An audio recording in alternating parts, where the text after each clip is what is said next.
एक बार फिर हमारा चैनल एसटीडी विथ केपीडी में आप तमाम दर्शकों का स्वागत है। आज का विशेष टॉपिक लेकर के आए हैं संयुक्ताक्षर। अगर आप लोग चाहते हैं कि कुछ नया चीज़ जाने तो हमारे वीडियो को स्किप ना करें, वीडियो को पूर्ण रूप से देखें, समझें और हिंदी को समृद्ध बनाने में हमारी सहायता करें। तो हिंदी वर्ण वाला में कुछ संयुक्ताक्षर को दिखाया गया है, जैसे अक्ष, त्र, ज्ञ और श्र, यानी कि हिंदी वर्णमाला में 4 संयुक्ताक्षर को दिखाया गया है।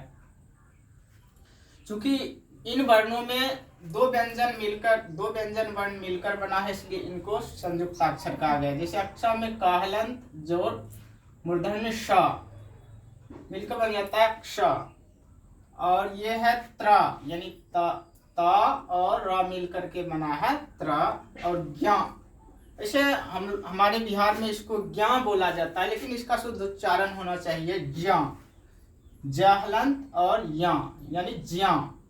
और ये है श्र, तालब श हलंत जो र यानी श्र।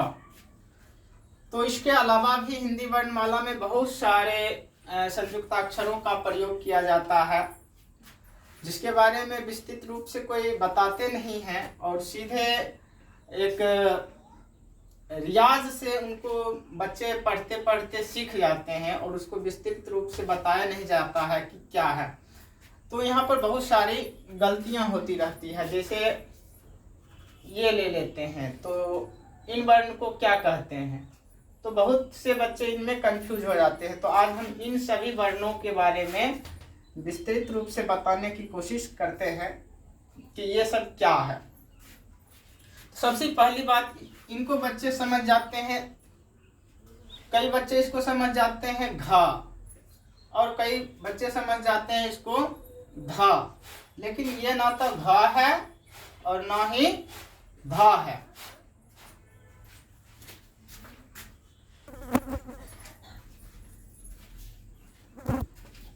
तो ये वर्ण है, एक्चुअली में ये है द हलंत जोड़ या दया, ये है दया। इसको बच्चे समझ जाते हैं कि ये व हलंत और द है, लेकिन ऐसी बात नहीं है, इसमें द हलंत जोड़ व है। और इसको समझ जाते हैं बच्चे की द हलंत और ध है, लेकिन ऐसी बात नहीं है। यहाँ पर है द हलंत जोड़ पूर्ण ध। अब सबसे एक अजीब चीज, इनका प्रयोग तो अब बहुत कम होता है, लेकिन फिर भी इनका प्रयोग मिलता है। ऐसा वर्ण मिल जाता है कहीं कहीं पुराने बुक में या पुराने छपे हुए बुक में, तो इसको पढ़ने में बहुत सारा दिक्कत होता है। ये है द हलंत जोड़ म द। अब ऐसे समझ में नहीं आएगा, इससे हम अलग अलग शब्द बना करके पढ़ेंगे तब समझ में आएगा। इसको बच्चे समझ लेते हैं कि ह पूर्ण ह है और इसके बीच में न है, यानी न हलंत जोड़ ह समझ लेते हैं, लेकिन ऐसी बात नहीं है। इसमें ह अर्ध है, ह में स्वर वर्ण नहीं है।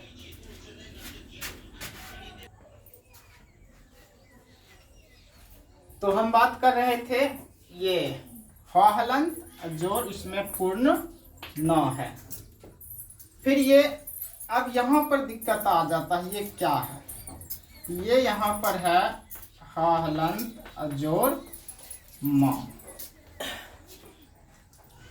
तो इन सब वर्णों से जैसे अब हम शब्द लिखते हैं, जैसे इससे शब्द लिखते हैं, ये ऐसे लिखिए वी, तो इसे बहुत से लोग पढ़ते हैं विद्धा या पढ़ते हैं बिघा, लेकिन ये बिघा या विद्या ये विद्या नहीं है, ये विद्या है, यानी विद्या, ये है विद्या। अब इससे लेते हैं, ये है विद्वान, और ये इससे है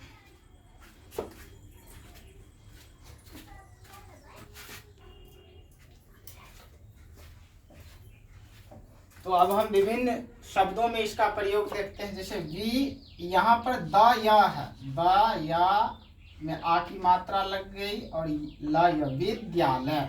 अगर इसको हम ऐसे करेंगे, इसको दूसरे ढंग से लिखेंगे तो दी द हलंत या कर या ल या, विद्यालय। और यहाँ पर समझते हैं कि यहाँ पर व अधाग है, यानी वह हलंत है, लेकिन ऐसी बात नहीं, यहाँ पर वह पूरा है और ये आ की मात्रा व में लगा हुआ है। जिसे इसको दूसरे ढंग से लिखेंगे तो बी द्वा हलंत वा करवा नो, विद्वान। इसमें यहाँ पर ये धा है, जो धा पूरा है, यानी गी द्वा हलंत धा, गिद्ध।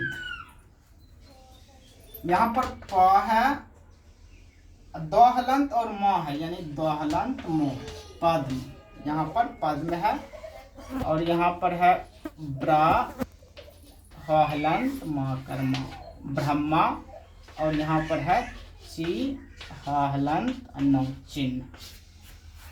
और यहाँ पर जो संयुक्ताक्षर है अक्षत्रज्ञ, इसको अगर नहीं याद होता है तो इसको इंग्लिश में याद कर लें। के एस एच से त्र, यानी के से क, एस एस से स, त्र को टी आर से त्र, त हलन टी से त हलन और र से आर। और ज यानी जे से ज, वाई एन से या, यानी ज्ञ। श्र का एस एच आर से याद रखेंगे, एस एच से तालब श और आर से र। तो आशा करते हैं कि आज का वीडियो आपको बहुत ही अच्छा लगा होगा। अगर अच्छा लगा है तो हमारे चैनल को लाइक एवं सब्सक्राइब करें। फिर मिलेंगे अगले वीडियो में, तब तक के लिए धन्यवाद।